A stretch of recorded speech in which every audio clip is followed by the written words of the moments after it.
Just watching this movie called Geostorm. I think it's got Gerard Butler as a leading role.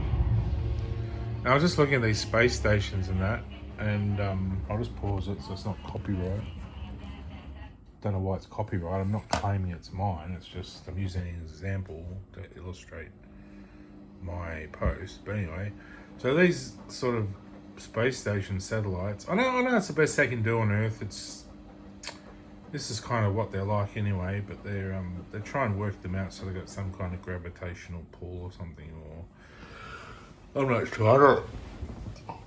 Oh, excuse me. I don't know much about it, but my better half probably does. My Superman side would know about it, but I don't know much. But I just think that in space to me is like it's like to stay there and work and live, and it'd almost be like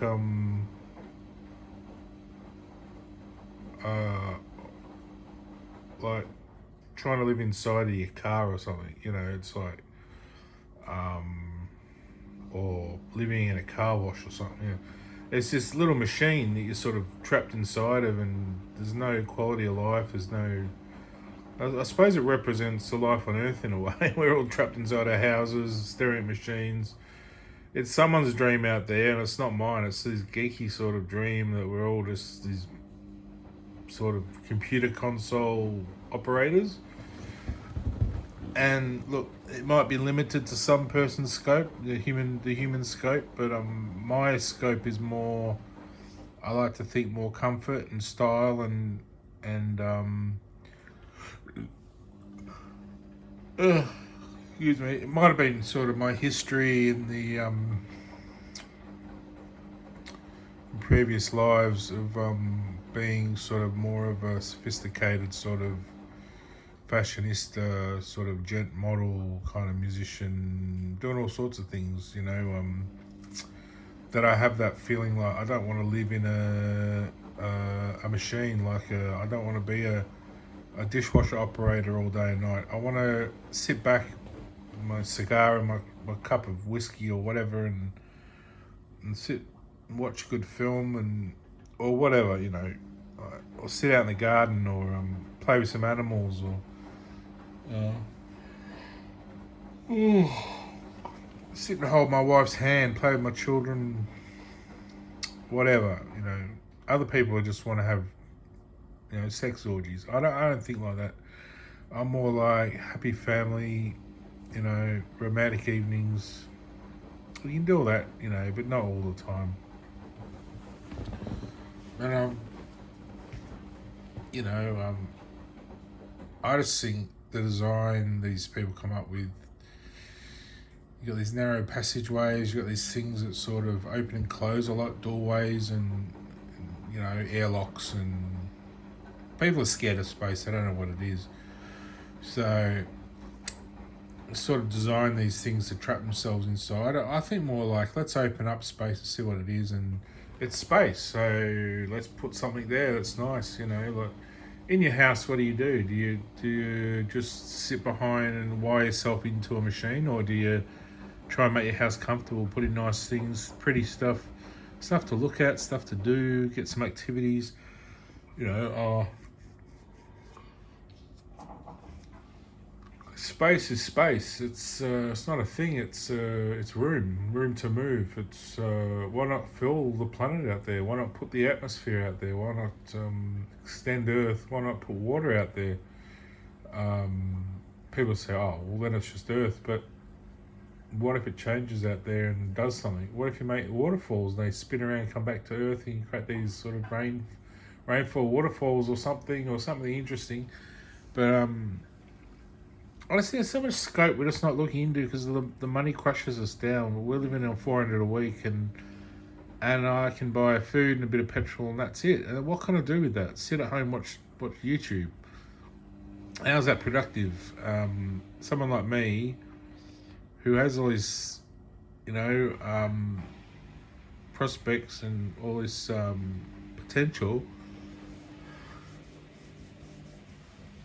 And it's being used for me to escape Earth and find a heaven somewhere else, because I don't enjoy it here. I'm trying to plan ahead and make somewhere away from here, but I want Earth somewhere nice to come back to. I want it nice for Trigger. This is his home, my dog. It's his home. He's like the king of Earth. And they don't think like that, animals. They're all the same, but to me, that's how we think. That he's like the king of Earth, the one who knows it well and been here the longest. And I'm not saying we aren't too, but we probably have more scope at the point now in history where we can go out and venture into space, feel comfortable, whereas animals just would still feel a bit worried going out there and a bit like away from home. And like, I know Trigger went up once and he got quite scared and didn't want to go back, but then he had another go and he wanted to go again. So he's challenging his fears. I'm comfortable with the idea of going to space, going to heaven, going wherever I go across the universe, wherever. I'm not worried about it at all now. Probably even as a human being, I probably don't really mind that much. I haven't done it as a human, but definitely as a Superman, I'm comfortable with going that far.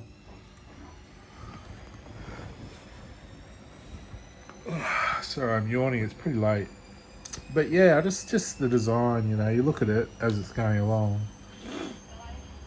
You got these pods and things that latch on, and it's just always like a cargo bay. That's the word I was trying to think of. Like, it's like the cargo bay world. So you're sort of treating yourself as cargo, not as a person, not as an adventure. I think going out to space should be an adventure, not just be like some function. Should have a purpose to get out there. And what are you finding? Where are you going? You should sort of know before you go, in a way. You're like, oh, we're going to get here to do this. And without everyone on board, you can't create that sort of energy. So it ends up a very hard, harsh place to live, barren and hurtful. And I think Earth is your home. It has to be beautiful to start with. Then you can reflect that to the world out there. If you're making Earth shit, the world out there is going to be shit. You're going to be just making more shit. That's just going to end up a hell to survive in. I don't know why people want that, why they're aiming for that. Maybe they just don't really have any vision or scope or understanding or intelligence to work out they can have something better out there and they deserve something better. I'm trying to just bridge a gap between heaven and earth, really. That really is a marriage in a way, because that's really what creates that good environment, the harmonious link up is wedded bliss and marriage and children and all happy and having happy memories of life, because you look back, you got no memories, which I've gone through a lot. My childhood was quite good, but after that it's very patchy. Early childhood for me was very frightening. I was always very worried about things, very scared of stuff. As I got over those fears, entered sort of teenage years, I had a lot more fun. They're the years I remember were good for my teenage years, really. After that, I suffered all the problems.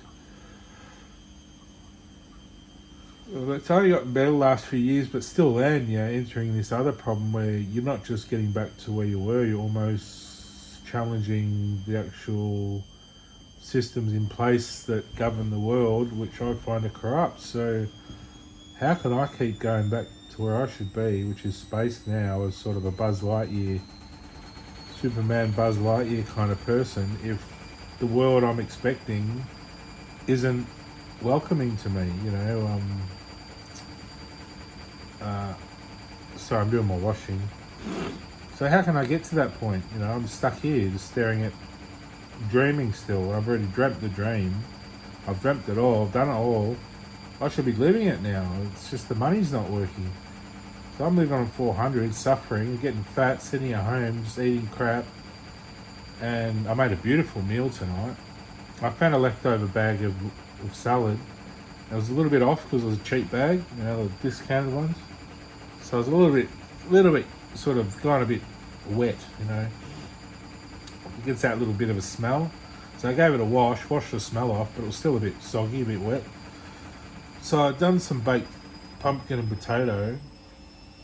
This is how I think. I try and invent things that are nice. Other people would probably just eat the wet bag of soggy lettuce, but I thought, or salad, so I thought, no, I know how to fix this up, you know. So I put, I'd bake my potato and pumpkin with a bit of soy, not soy, a bit of vinaigrette on it, like a caramelized vinaigrette, and a bit of oil and a bit of pepper and salt. So it was quite nice. It was a little bit tacky with that sort of caramelized vinegary flavour. So it was already a vinaigrette for the salad in a way.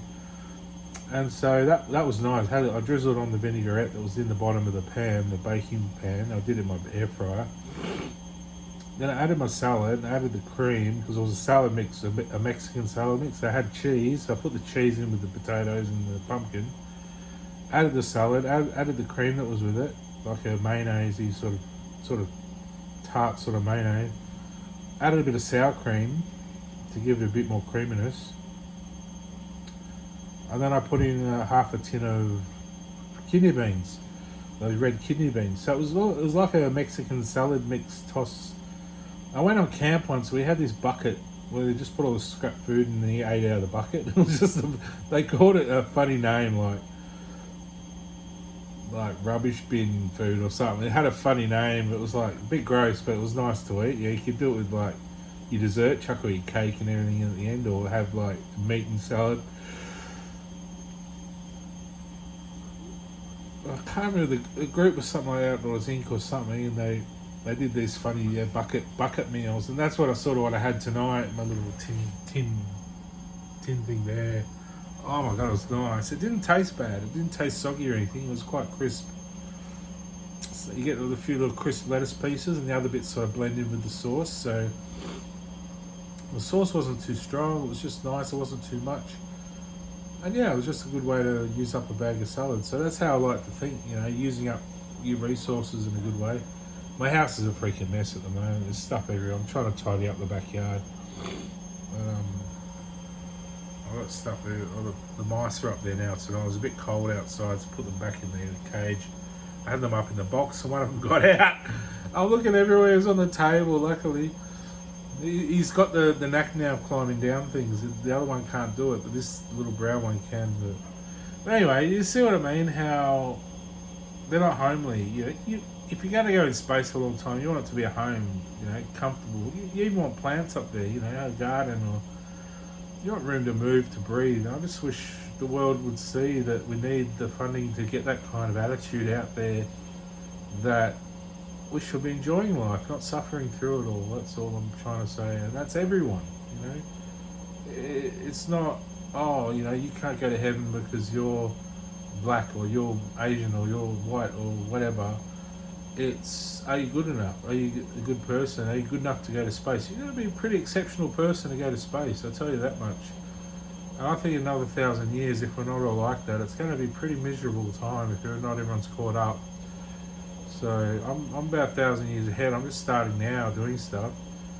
But another 1,000 years, the last person should be through the gate. You know, it should be everyone on board. So it should be a harmonious, perfect world. Because if it's not, space will be a misery if there's problems. So you don't want problems in space. You want it all to go ship shape. You want it all good. Like if you're down in that thing there, you don't want explosions, because that'll just set everything off and you're dead. You want that to work, this to work, that to come at the right time, this to happen. You know, well ordered, you know, well greased machine of a world, and I mean that in a good way, like with nature and everything. The machine is the functioning of harmonious relationships with the world, all living things, and you want it all to go well. You know, you want to think of someone and they turn up. You don't want to just rely on technology, but when we've got technology stopping us, meeting each other, and people telling bad things and lies about us, and it's not working out, you see. So all night I think of people they can't be here because they're somewhere else doing something else, and I sit here in pain, worrying that they're not going to ever show up, or I can't be where they are, and maybe they've turned against me now because everyone's sort of saying bad things online or something else, but the people on your mind are the people you should be with, you know. So yeah, you can say make all the effort you want, but if things aren't in place, things don't work. It is a machine, the world, in a way. It is a rotating machine. We're inside of a pendulum sort of funny system that works, and we're part of that system. And it's all magnetic and it's all flux. And there's people out there committing crimes though when they go against life. You know, life's purpose. They go against the purpose of life deliberately to hurt others, and they use that power to govern the world with money to get what they want. And they shouldn't do that. They should do it for the benefit of all. So, yeah, just take that in mind anyway.